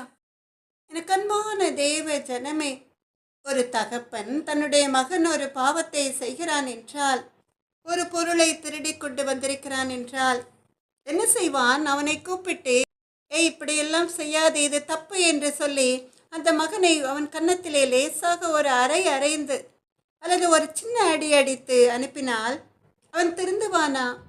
கொஞ்சம் அப்புறம் போய் அந்த கன்னத்தை லேசாக துடைத்துவிட்டு நம்முட்டு சிரிப்போடு அவன் போய்விடுவான். அவன் திருந்துவானா? அந்த பாவத்தை செய்யாமல் இருப்பானா? இல்லை அல்லவா எனக்கு அன்பான தேவ ஜனமே? மறுபடியும் களவு செய்வான். இந்த முறை தைரியமாய் செய்வான். எங்க அப்பாவை என்னை அடிக்க மாட்டார், பிறகென்ன, லேசாக ஒரு அடி, இது ஒரு மேட்டரே இல்லை என்று அவன் மேலும் மேலும் பெரிய தப்புகளை செய்ய ஆரம்பித்து விடுவான். ஆனால் இந்த தகப்பன் ஒரு அடி அடித்ததற்கு பதிலாக அவன் செய்த இந்த தப்பிற்கு அவனை ஒரு பிரம்பை எடுத்து நன்றாக அடித்து, இனி களவு செய்தால் வீட்டு பக்கமே வராதே, ஓடிப்போயிரு என்று கண்டித்தால் அவன் நிச்சயமாய் திருந்துவான். பயத்தோடைய நடுக்கத்தோடைய தகப்பனிடம் மன்னிப்பு கேட்டு அந்த பாவத்தை செய்யவே மாட்டான் இல்லையா? இஸ்ரவேலின் பெருமந்தையே, நீதிமொழிகள் 23வது அதிகாரம் 13வது வேத வசனத்தின்படி பிள்ளையை தண்டியாமல் விடாதே, அவனை பிரம்பினால் அடித்தால் அவன் சாகான். 14வது வேத வசனம், நீ பிரம்பினால் அவனை அடிக்கிறதினால் பாதாளத்துக்கு அவன் ஆத்மாவை தப்புவிப்பாயே என்று. நீதிமொழிகள் 23வது அதிகாரம் 13, 14வது வேத வசனங்களிலே அருமையாய் சொல்லப்பட்டிருக்கிறது. பிள்ளையை தண்டியாமல் விடாதே, அவனை பிரம்பினால் அடித்தால் அவன் சாகான். நீ பிரம்பினால் அவனை அடிக்கிறதினால் பாதாளத்துக்கு அவன் ஆத்மாவை தப்புவிப்பாயே என்று அருமையாய் வெகு அருமையாய் சொல்லப்பட்டிருக்கிறது.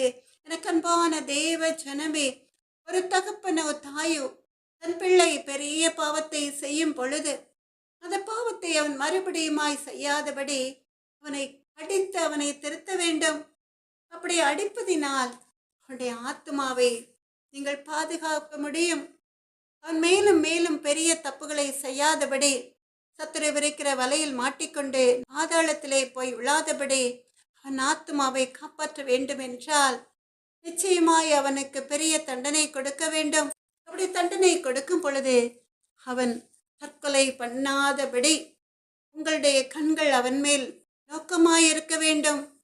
நீதிமொழிகள் 13வது அதிகாரம் 24வது வேத வசனத்தின்படி, பிரம்பை கையாடாதவன் தன் மகனை பகைக்கிறான், அவன் மேல் அன்பாயிருக்கிறவனோ அவனை ஏற்கனவே தண்டிக்கிறான் என்று அருமையாய் சொல்லப்பட்டிருக்கிறது. நீதிமொழிகள் 13வது அதிகாரம் 24வது வேத வசனத்திலே, பிரம்பை கையாடாதவன் தன் மகனை பகைக்கிறான், அவன் மேல் அன்பாயிருக்கிறவனோ அவனை ஏற்கனவே தண்டிக்கிறான் என்று.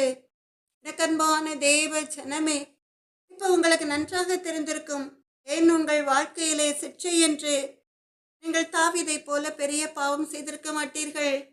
நீங்கள் கர்த்தருடைய அன்பு பிள்ளைகள் அல்லவா? ஆனாலும் நீங்கள் அறிந்தோ அறியாமலோ சின்ன தப்பு செய்திருப்பீர்கள். அதை கூட ஏசப்பா பொறுக்க மாட்டார். என் பிள்ளை உத்தமனாய் நீதிமானாய் இருக்கிறான், அவன் தன் உத்தமத்திலே நிலைத்திருக்க வேண்டுமே என்றுதான் உங்களை சிக்ஷிக்கிறார். சின்ன தப்புக்கு இவ்வளவு பெரிய தண்டனையா என்று நீங்கள் நினைக்கலாம். எனக்கன்பான தேவ ஜனமே, சின்ன அடி அடித்தால் அதை ஒரு பொருட்டாக எண்ணாமல் நீங்கள் தொடர்ந்து தவறு செய்யக்கூடாதே என்றுதான் உங்களுக்கு பெரிய சிக்ஷையை கொடுக்கிறார். அந்த சிக்ஷையை நீங்கள் தாங்கி ஏற்றுக்கொண்டு மனம் திரும்பினால் மிக பெரிய ஆசீர்வாதம் உங்கள் வாழ்க்கையிலே. ஆமென், அல்லேலூயா. எசாயா 54வது அதிகாரம் 7வது வேத வசனத்தின்படி, இமைப்பொழுது உன்னை கைவிட்டேன், ஆனாலும் உருக்கமான இரக்கங்களால் உன்னை சேர்த்துக் கொள்வேன் என்று. இதுதான் கர்த்தர் உங்களிடம் வைக்கிற அன்பு. நீங்கள் அந்த சிக்ஷையின் பாதையில் நடக்கும் பொழுது கர்த்தர் உங்களுக்காக மனதுருகுவார். நீங்கள் அந்த சிக்ஷையை தாங்கிக் கொள்ளும் பலத்தையும் அவர் உங்களுக்கு தருவார். ஆமென், அல்லேலூயா. லூக்கா 15வது அதிகாரம் 7வது வேத வசனத்திலே நாம் பார்க்கிறோம், மனம் திரும்புகிற ஒரே பாவியின் நிமித்தம் பரலோகத்தில் மிகுந்த சந்தோஷம் உண்டாயிருக்கும் என்று. லூக்கா 15வது அதிகாரம் 7வது வேத வசனத்திலே நாம் பார்க்கிறோம், மனம் திரும்புகிற ஒரே பாவியின் நிமித்தம் பரலோகத்தில் மிகுந்த சந்தோஷம் உண்டாயிருக்கும் என்று. ஊதாரி மகனை குறித்து உங்க எல்லாருக்கும் தெரிந்திருக்கும். இங்கே ஒரு மனிதனுக்கு 2 மகன்கள். அதில் இளைய குமாரன் தகப்பனிடம் வந்து சொத்தை பங்கிட்டு தர சொல்கிறான். தகப்பன் உடனே சொத்தை பங்கிட்டு கொடுக்கிறான். இது தப்பான காரியம் இல்லவா? தகப்பன் செய்தது மகா பெரிய தப்பு. உடனே அந்த பங்கை வாங்கி கொண்டு போய் இந்த இளைய மகன் துன்மார்க்கமாய் ஜீவனம் பண்ணி இந்த சொத்தை எல்லாம் அழித்து விடுகிறான். கர்த்தரின் சிக்ஷை அவன் வாழ்க்கையில் ஆரம்பிக்கிறது. கர்த்தர் அவனை தண்டிக்கிறார். அவன் தங்கியிருந்த தேசத்திலே கொடிய பஞ்சம். அதனால் அவன் பன்றிகளை மேய்க்கிறான். அவனுக்கு ரொம்ப பசி. அப்படி பசி எடுக்கிற நேரம் அவனுக்கு உணவு கிடைக்காததுனால பன்றிகள் சாப்பிடுகிற தவிடை சாப்பிட நினைக்கிறான். அது கூட அவனுக்கு கிடைக்கவில்லை. அப்படிப்பட்ட சூழ்நிலையிலே அப்படி அவன் கர்த்தரால் சிட்சிக்கப்படுகிற நேரத்தில் தான் தகப்பனை நினைக்கிறான். எவ்வளவு நிறைவாய் சாப்பிட்டேன் அங்கே என்று. மனம் திரும்பிய மகனாய் தகப்பனிடம் வந்து மன்னிப்பு கேட்கிறான். அப்ப இங்கே இந்த ஊதாரி மகனுடைய வாழ்க்கையிலே தேவன் அவனை சிட்சிக்கவில்லை என்றால் அவன் மனம் திரும்பி இருக்கவே மாட்டான், தகப்பனிடம் வந்திருக்கவே மாட்டான். அப்படியே அங்கேயே பட்டினியாய் மடிந்து போயிருப்பான். ஆனால் அவன் அப்படியெல்லாம் செய்யாமல் மனம் திரும்பி தகப்பனிடம் வந்து மன்னிப்பு கேட்கிறான். அவன் செய்த பாவத்திற்கு மன்னிப்பு கேட்டவுடன் அவன் இழந்த சந்தோஷத்தை திரும்ப பெற்றுக்கொள்கிறான். அவன் தகப்பன் அவனுக்கு விலையுயர்ந்த வஸ்திரத்தை உடுத்தி மறுபடியுமாய் அவனை மன்னித்து தன்னிடம் சேர்த்துக் கொள்கிறான். அவன் இழந்த சந்தோஷத்தை அவனுக்கு திரும்ப கொடுத்து மகிழ்ந்து களி கூறுகிறான். எனக்கன்பான தேவ ஜனமே, அவன் செய்த பாவத்திற்கு தண்டனை இல்லை என்றால் அவன் திருந்தி இருக்க மாட்டான். அந்த தண்டனை அவனை திருத்தி அவன் இழந்த சுகமான வாழ்க்கையை அவனுக்கு திரும்ப தருகிறது. ஆமென், அல்லேலூயா. எனக்கன்பான தேவ ஜனமே, அப்ப சிக்ஷைகள் நம்மை உருவாக்குகிறது. உங்களுடைய வாழ்க்கையிலும் கூட நீங்கள் கர்த்தரால் சிக்ஷிக்கப்படும் பொழுது அந்த சிக்ஷையினால் வேதனைப்பட்டு கர்த்தரை விட்டு தூர விலகி போகாமல், கர்த்தருடைய அன்பை இழந்து போகாமல், நீங்கள் எதற்காக சிக்ஷிக்கப்படுகிறோம் என்பதை அறிந்து உணர்கிற ஞானத்தை கர்த்தரிடமிருந்து பெற்றுக்கொண்டு மனம் மருந்தி கர்த்தரை நோக்கி அமர்ந்து கர்த்தரை தேடி வந்து அவருடைய சமூகத்திலே மன்னிப்பு கேட்கும் பொழுதுதான் நீங்கள் உங்கள் வாழ்க்கையை இழந்து போகாமல் இருப்பீர்கள். சாத்தான் அந்த சிக்ஷையை பயன்படுத்தி உங்கள் ஆத்மாவிலே பெரிய பாவத்தை செய்ய வைத்து நரகத்திலே உங்களை விழத்தள்ளும்படி காத்திருப்பான். ஆனால் நீங்கள் சாத்தான் நினைக்கிற இந்த தத்திரமான யோசனையை விட்டு விலகி கர்த்தரை தேடினீர்கள் என்றால் கர்த்தரை தேடியவர்களுக்கு ஒரு நன்மையும் குறைபடாது. ஆமென், அல்லேலூயா. வாழ்க்கை என்பது போராட்டமே, நல்லதொரு போராட்டமே. ஆவிதரும் பட்டயத்த ஆவிதரும் பட்டயத்த எடுத்து போராடி வெற்றி பெறு பிரியமானவனே. உன் ஆத்துமா வாழ்வது போல் நீ எல்லாவற்றிலும் வாழ்ந்து சுகமாயிரு மகனே. பிரயாணத்தில் வீடுண்டு பள்ளங்களும் உண்டு, விதித்திடுவாய் தாண்டிடுவாய், விதித்திடுவாய் தாண்டிடுவாய். மான்கால்கள் உனக்குண்டு மறவாதே பிரிய மானவளே. உன் ஆத்துமா வாழ்வது போல் எல்லாவற்றிலும் வாழ்ந்து சுகமாயிரு மகளே. ஓட்டப்பந்தயம் நீ ஓடுகிறாய், ஒழுங்கின்படி ஓடு மகளே. நெருங்கி வரும் பாவங்கள நெருங்கி வரும் பாவங்கள உதறி தள்ளிவிட்டு ஓடு மகளே. பிரியமானவளே, உன் ஆத்துமா வாழ்வது போல் நீ எல்லாவற்றிலும் வாழ்ந்து சுகமாயிரு மகளே. எனக்கன்பான தேவ ஜனமே, இராணுவத்திலே பல பயிற்சிகள் இருக்கும், கடினமான பயிற்சிகள். அவற்றை சரியாக செய்யாவிட்டால் தண்டனைகள் நிச்சயம். அப்படி தண்டனையை ஏற்றுக்கொண்டு திருந்தி மறுபடியுமாய் நன்றாக பயிற்சி செய்தால் உங்களுக்கு ப்ரமோஷன் நிச்சயம். உயர் அதிகாரியாய் ஒரு பெரிய பதவியிலே அமர வைப்பார்கள். ஏன்னா அந்த கடினமான சிக்ஷைகளை எல்லாம் நீங்கள் தாண்டி நன்றாக வேலையை செய்ய ஆரம்பித்ததுனால உங்களை நம்பி உங்களுக்கு ஒரு உயர்ந்த ஸ்தானத்தை கொடுத்து உங்களை உயர்த்த கர்த்தர் உதவி செய்வார். ஆமென், அல்லேலூயா. எனக்கன்பான தேவ ஜனமே, நீங்கள் நன்றாக அறிந்திருப்பீர்கள், பாடுகள் உங்கள் வாழ்க்கையில் வருகிறது என்றால் நீங்கள் ஒரு பெரிய ஆசீர்வாதத்தை சொந்தரிக்கப் போகிறீர்கள் என்ற அர்த்தம். அதற்கு மேலாக கர்த்தர் உங்களை அதிகமாய் நேசிக்கிறார் என்ற அர்த்தம். ஆகையால் நீங்கள் சோர்ந்து போகாதீர்கள். ஊழியத்தின் பாதையிலே பாடுகளா? கர்த்தர் உங்களை உருவாக்குகிறார் என்ற அர்த்தம். 1 பேதுரு 1 அதிகாரம் 14, 15, 16 வேத வசனங்களின்படி நீங்கள் முன்னே உங்கள் அறியாமையினாலே கொண்டிருந்த இச்சைகளின்படி இனி நடவாமல் கீழ்ப்படுகிற பிள்ளைகளாய் இருந்து உங்களை அழைத்தவர் பரிசுத்தராய் இருக்கிறது போல நீங்களும் உங்கள் நடக்கைகள் எல்லாவற்றிலேயும் பரிசுத்தராய் இருங்கள். நான் பரிசுத்தர், ஆகையால் நீங்களும் பரிசுத்தராய் இருங்கள் என்று எழுதியிருக்கிறதே என்று அருமையாய் சொல்லப்பட்டிருக்கிறது. 1 பேதுரு 1 அதிகாரம் 14, 15, 16 வேத வசனங்களிலே நீங்கள் முன்னே உங்கள் அறியாமையினாலே கொண்டிருந்த இச்சைகளின்படி இனி நடவாமல் கீழ்ப்படுகிற பிள்ளைகளாயிருந்து உங்களை அழைத்தவர் பரிசுத்தராய் இருக்கிறது போல நீங்களும் உங்கள் நடக்கைகள் எல்லாவற்றிலேயும் பரிசுத்தராய் இருங்கள். நான் பரிசுத்தர், ஆகையால் நீங்களும் பரிசுத்தராய் இருங்கள் என்று எழுதியிருக்கிறதே என்று சொல்லி நாம் பார்க்கிறோம். கர்த்தருடைய அன்பு பிள்ளைகள், கர்த்தரை அறியாத நேரங்களிலே முதல்ல கர்த்தரை அறிந்து கொண்டவுடன் வேதத்தை அதிகமாய் வாசிப்பார்கள், பக்தியாய் ஜெபிக்க ஆரம்பிப்பார்கள்.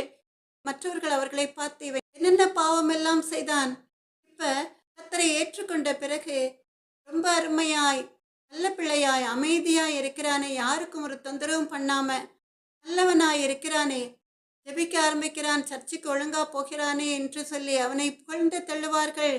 ஆனால் அந்த மனிதனுடைய வாழ்க்கையிலே பாடுகள் வரும் பொழுது அவன் இந்த பாடுகளின் நிமித்தமாய் நெருக்கப்பட்டு மறுபடியும் கர்த்தரை தன்னுடைய சொந்த இரட்சகராய் ஏற்றுக்கொள்வதற்கு முன்பாக செய்த பாவங்களை, தான் விட்ட பாவங்களை தொடர்ந்து செய்ய ஆரம்பிப்பான். அப்படி செய்தால் அந்த பாடுகளே உங்கள் வாழ்க்கையிலே பல பிரச்சனைகளை கொண்டு வந்துவிடும். அந்த பாடுகளில் இருந்து நீங்கள் தப்பிக்கவே முடியாது. கர்த்தர் உங்களுக்கு கொடுக்கிற கட்டளை இதுதான், நான் பரிசுத்தர், ஆகையால் நீங்களும் பரிசுத்தராய் இருங்கள் என்று. கர்த்தர் பரிசுத்த ஜீவியம் ஜீவித்து முன்மாதிரியாய் வாழ்ந்து காட்டினார். அப்ப கர்த்தரை பின்பற்றுகிற கர்த்தருடைய அன்பு பிள்ளைகள், இஸ்ரவேலின் பெருமந்தைகள் எல்லாரும் பரிசுத்தத்திலே முன்னேறி செல்ல வேண்டும். பரிசுத்தம் உள்ளவன் இன்னும் பரிசுத்தமாகட்டும் என்று சொன்னபடி பரிசுத்த பாதையிலே முன்னேறி செல்ல வேண்டும். பின்மாற்றம் கர்த்தர் அருவருக்கிற காரியம். பின்மாற்றம் அடையும் பொழுது கர்த்தர் உங்களை சிட்சிக்கிறார் என்றால் அந்த சிட்சையின் நிமித்தமாய் நீங்கள் சோர்ந்து போகாமல் ஜெபித்து முன்னேற வேண்டும். அப்பொழுது கர்த்தர் உங்களுக்கென்று வைத்திருக்கிற ஆசீர்வாதத்தை நிச்சயமாய் நீங்கள் சுதந்திரித்துக் கொள்வீர்கள். ஆமென், அல்லேலூயா. அதை 1 பேதுரு 1வது அதிகாரம் 7வது வேத வசனத்திலே நாம் பார்க்கிறோம். அழிந்து போகிற பொன் அக்கினியினாலே சோதிக்கப்படும், அதை பார்க்கிலும் அதிக விலையேற பெற்றதாயிருக்கிற உங்கள் விசுவாசம் சோதிக்கப்பட்டு இயேசு கிறிஸ்து வெளிப்படும் போது உங்களுக்கு புகழ்ச்சியும் கனமும் மகிமையும் உண்டாக காணப்படும் என்று. 1 பேதுரு 1வது அதிகாரம் 7வது வேத வசனம்.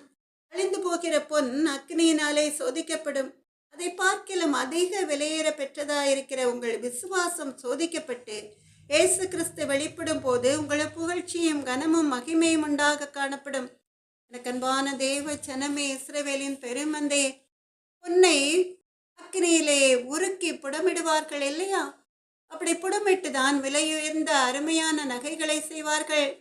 அப்ப அந்த அழிந்து போகிற பொன்னை அக்னியினால் சோதிக்கப்படும் பொழுது அந்த பொன்னை காட்டிலும் விலையேற பெற்றதாயிருக்கிற உங்கள் விசுவாசம் நீங்கள் பரிசுத்த பாதையில் முன்னேறி செல்லும் பொழுது சோதிக்கப்படும் இல்லையா? அப்படி சோதிக்கப்படும் பொழுது அந்த சோதனையிலே நீங்கள் போராடி வெற்றி சிறந்தால் நீங்கள் விரும்புகிறதை காட்டிலும் மேலான ஆசீர்வாதங்கள் உங்கள் வாழ்க்கையிலே வரும். ஆமென், அல்லேலூயா. யோபு 23வது அதிகாரம் 10வது வேத வசனத்திலே, யோபு 23வது அதிகாரம் 10வது வேத வசனத்திலே யோபு சொல்கிறான், ஆனாலும் நான் போகும் வழியை அவர் அறிவார், அவர் என்னை சோதித்த பின் நான் பொன்னாக விளங்குவேன் என்று யோபு சொல்கிறான். யோபு 23வது அதிகாரம் 10வது வேத வசனத்திலே, ஆனாலும் நான் போகும் வழியை அவர் அறிவார், அவர் என்னை சோதித்த பின் நான் பொன்னாக விளங்குவேன் என்று. எனக்கன்பான தேவ ஜனமே, யோபுவை போல பாடுகள் பட்ட மனிதன் யாரும் இந்த உலகத்திலே இருக்கவே முடியாது. அவ்வளோ பாடுகள் பட்ட பிறகும் கூட, எல்லாவற்றையும் இழந்த பிறகும் கூட அவன் சொல்கிறான், அவர் என்னை சோதித்த பின் நான் பொன்னாக விளங்குவேன் என்று. அப்படி அவன் சொன்ன வார்த்தையின் நிமித்தமாய் அவன் கர்த்தரால் சோதிக்கப்பட்ட பிறகு அவன் இழந்த எல்லாவற்றையும் இரட்டத்தனையாய் கர்த்தரிடமிருந்து பெற்றுக்கொண்டான் என்று சொல்லி நாம் வேதத்திலே பார்க்கிறோம்.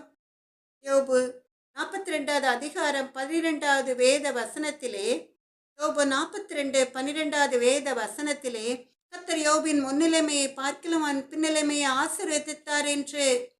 யோபு 42வது அதிகாரம் 12வது வேத வசனம், கர்த்தர் யோபின் முன்னிலைமையை பார்க்கிலும் அவன் பின்னிலைமையை ஆசீர்வதித்தார் என்று. எனக்கன்பான தேவ ஜனமே, இஸ்ரவேலின் பெருமந்தையே, பாடுகளை கண்டு யோபு பின்மாற்றம் அடையவில்லை. அவன் பரிசுத்தத்தில் நிலைத்திருந்ததினால அவனுடைய பின்னிலைமையை கர்த்தர் அதிகமாய் ஆசீர்வதித்தார். அவன் இழந்த எல்லாவற்றையும் திரும்ப பெற்றுக்கொண்டான். எனக்கன்பான தேவ ஜனமே, இஸ்ரவேலின் பெருமந்தையே, ஊழியத்தின் பாதையிலே பாடுகளால் சோர்ந்து போகாதீர்கள். கர்த்தர் உங்களை உருவாக்குகிறார் என்று அர்த்தம். பரிசுத்தரின் ஊழியம் சும்மா அல்ல. யோபு ஒப்புக் கொடுத்தது போல நீங்கள் உங்களை ஒப்புக் கொடுக்க வேண்டும். அப்படி நீங்கள் உங்களை ஒப்புக் கொடுக்கும் பொழுது ஒரு பெரிய சபையை நடத்துகிற திறமையை, கிருபையை கர்த்தர் உங்களுக்கு தருவார். எனக்கன்பான தேவ ஜனமே, இஸ்ரவேலின் பெருமந்தே, உங்களை சுற்றி உள்ளவர்கள் உங்களை கேலி செய்கிறார்களா? நீங்கள் வேதத்தை வாசித்து ஜெபிப்பதை பார்த்து ஆபீஸ்ல உள்ளவர்கள் கேலி செய்கிறார்களா? ஒரு காலம் அவர்களுக்காக பின்மாற்றம் அடைந்து விடாதீர்கள். தொடர்ந்து முன்னேறி செல்லுங்கள். கர்த்தர் உங்கள் சத்துருக்கள் மத்தியிலே ஒரு பந்தியை ஆயத்தம் பண்ணுவார். உங்கள் சத்துருக்கள் மத்தியிலே உங்கள் கொம்பை, உங்கள் தலையை உயர்த்துவார். ஆமென், அல்லேலூயா. கன்பான தேவ ஜனமே, இஸ்ரவேலின் பெருமந்தே, கர்த்தர் உங்களை சிட்சிக்கும் பொழுது ஒரு நாளும் சோர்ந்து போகாதீர்கள். தகப்பன் தான் நேசிக்கிற புத்திரனை சிட்சிக்கிறது போல கர்த்தரும் எவனிடத்தில் அன்பு கூறுகிறாரோ அவனை சிட்சிக்கிறார். நீதிமொழிகள் 3வது அதிகாரம் 12வது வேத வசனத்தின்படி. ஆமென், அல்லேலூயா. நிச்சயமாக நான் உன்னை ஆசீர்வதிக்கவே ஆசீர்வதிப்பேன். நிச்சயமாக நான் உன்னை பெருகவே பெருக பண்ணுவேன் என்று வாக்குரைத்த தேவன், என்றும் வாக்குமாற தேவன், தம்மில் ஆணையிட்ட தேவன், இவ்வளவும் பொய்யுரையாத தேவன். அவர் ஆபிரகாமின் தேவன், அவர் ஈசாக்கின் தேவன், அவர் யாக்கோபின் தேவன், அவர் உனக்கும் எனக்கும் தேவன். அவர் ஆபிரகாமின் தேவன், அவர் ஈசாக்கின் தேவன், அவர் யாக்கோபின் தேவன், அவர் உனக்கும் எனக்கும் தேவன். நிச்சயமாக நான் உன்னை ஆசீர்வதிக்கவே ஆசீர்வதிப்பேன். அவர் தேடுவோரின் தேவன், அவர் நம்புவோரின் தேவன், அவர் ஜெபம் கேட்கும் தேவன், அவர் உனக்கும் எனக்கும் தேவன். அவர் தேடுவோரின் தேவன், அவர் நம்புவோரின் தேவன், அவர் ஜெபம் கேட்கும் தேவன், அவர் உனக்கும் எனக்கும் தேவன். நிச்சயமாக நான் உன்னை ஆசீர்வதிக்கவே ஆசீர்வதிப்பேன். இரக்கமும் மனதுருக்கமும் நீடிய சாந்தமும் கிருபையுமுள்ள எங்கள் அன்பு நல்ல தகப்பனே, நான் உனக்கு போதித்து நீ நடக்க வேண்டிய வழியை உனக்கு காட்டுவேன், உன்மேல் கண்ணை வைத்து உனக்கு ஆலோசனை சொல்லுவேன் சொன்ன தேவாதி தேவனாகிய கர்த்தர் உடைய அன்பு பிள்ளைகளை, இஸ்ரவேலின் பெருமந்தைகளை பாடுகள் சூழ்ந்து கொள்ளும் பொழுது அதை மேற்கொள்கிற வல்லமையும் கிருபையும் கொடுங்க எங்கள் அன்பு நல்ல தகப்பனே. ராஜாதி ராஜாவே, எங்கள் அன்பு நல்ல தகப்பனே, தகப்பன் தான் நேசிக்கிற புத்திரனை சிட்சிக்கிறது போல கர்த்தர் எங்களை சிட்சிக்கிறார், சிட்சித்து உயர்த்துவாருங்கிற அந்த தன்னம்பிக்கையை உடைய அன்பு பிள்ளைகளுக்கு, இஸ்ரவேலின் பெருமந்தைகளுக்கு கொடுங்க எங்கள் அன்பு நல்ல தகப்பனே. படுக்கையின் மேல் வியாதியாய் கிடைக்கிற அவனை கர்த்தர் தாங்குவார். அவனுடைய வியாதியிலே அவன் படுக்கை முழுவதையும் மாற்றி போடுவேன் சொன்ன தேவாதி தேவனாகிய கர்த்தர் நோய்வாய்ப்பட்ட ஜனங்களை மறுபடியுமாய் அப்பா நீங்கள் எழும்பி அவருடைய வேலைகளை அவர்களை செய்கிற பலத்தை கொடுங்கப்பா. அப்பா, வேலை இல்லாமல் கஷ்டப்படுகிறவர்களுக்கு வேலையை கொடுத்து ஆசீர்வதிங்க. குழந்தை பாக்கியம் இல்லாதவர்களுக்கு குழந்தை உண்டாகிற பாக்கியத்தை கொடுங்கப்பா. கடன் பிரச்சனையினால பாதிக்கப்பட்டவர்களுக்கு அந்த கடனை அடைக்க புது ஆசீர்வாதத்தை தெரிந்து கொடுங்க தகப்பனே. ஊழியத்தின் பாதையில பாடுகளை அனுபவிக்கிறவர்கள் மறுபடியுமாய் எழும்பி பிரகாசிக்க கிருபையளித்துள்ளங்க எங்கள் அன்பு நல்ல தகப்பனே. இயேசுவே, எங்கள் அன்பு நல்ல தகப்பனே, உம்முடைய அன்பு பிள்ளைகள் உம்மால் சிட்சிக்கப்படும் பொழுது அதை தாங்குகிற பலனையும் சத்துவத்தையும் அவர்களை கொடுத்து ஆசீர்வதித்து வழிநடத்துங்க எங்கள் அன்பு நல்ல தகப்பனே. அவர்கள் இழந்த ஆசீர்வாதங்கள் எல்லாவற்றையும் திரும்ப பெற்றுக்கொள்ள நீங்க கிருபையளித்துள்ளங்க எங்கள் அன்பு நல்ல தகப்பனே. ராஜாதி ராஜாவே, சேனைகளின் கர்த்தாவே, எங்கள் அன்பு நல்ல தகப்பனே.